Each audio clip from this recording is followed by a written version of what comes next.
Со најновата Робин Худ мерка на владата, побогатите ќе плаќаат повисок данок. Со така наречениот скалез данок, персоналецот расте за 1% најбогати од државата. Доколку тие не пребегаат во некој од даночните раеви, буџетот на Македонија ќе се офајди годишно за 25 милиони евра. А за појаснување на јавноста што точно значи овој данок, колешката Поп Мајбах разговараше со една висококадарна личност. Да погледнеме. Другар Митко, прво да ви го честитам именданот. Не, ви благодарам. Се надавам се најадовте, се напивте, се отрезнивте. Ви благодарам за тоа што дојдовте време за да си промоабетиме малку. Да, ние секој пат сме биле транспарентни, тоа е нашата одлика. За почеток, добра е канцеларијава. Па да, добре, видете, ако данокот е скалест, не значи дека ние како агенција нашите состаноци треба на скали да ги држиме, мислам. Да се нашала малку во таа смисла, мислам. Пресмешно. Располагате со 25 милиони евра. На што ќе ги потрошите? Имено, да, благодарам. Ви благодарам.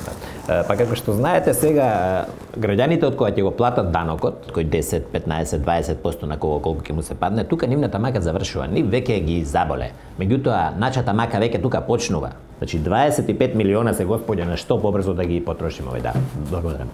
На што побрзо да ги потрошиме? Заради тоа сте вие формирани и вие треба да ме го кажете тоа. Имено, оваа агенција има ли вработени да ве прашам? Да. А секако. Значи треба да се дадат плати, придонеси, така да најголемиот дел од тие 25 милиони ќе се потрошат на лични доходи, на придонеси и така натаму. Видовте ли некое службено возило на паркингот напред?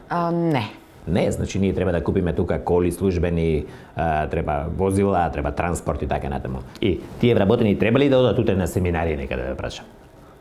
Па треба секако, па треба ли хотелско сместување, па треба ли тамо патни трошоци, па треба ли репрезентација, треба ли тие луѓе нешто да јадат, те молам. На што личи тоа? Значи секако. Понатаму, како што може да видите, ова е нова агенција, намешта имаме, како што гледате сега, доправа стигаат вака помошни материјали, алат за работа, телефон, компјутер, тастатура, тука аксесори, друг и така натаму. Како новоформирана агенција, вие што можете да им ветите на граѓаните? Имено тоа и сакав да ви го кажам, ако не ме прекиневте. Можам да им порачам на граѓаните да бидат смирени, заради тоа што им гарантирам дека нивните пари ќе се трошат мощне, солвентно, елоквентно и во рамките на нашите потреби. Некоја конкретно ветување ми дајте? Најконкретно ветување, сега ќе ви кажам, можем да ви ветам дека само во оваа година ќе имаме 30 нови вработувања, од кои што минимум 10 ќе бидат поранковен. Што значи топе да си плаќаме даноци?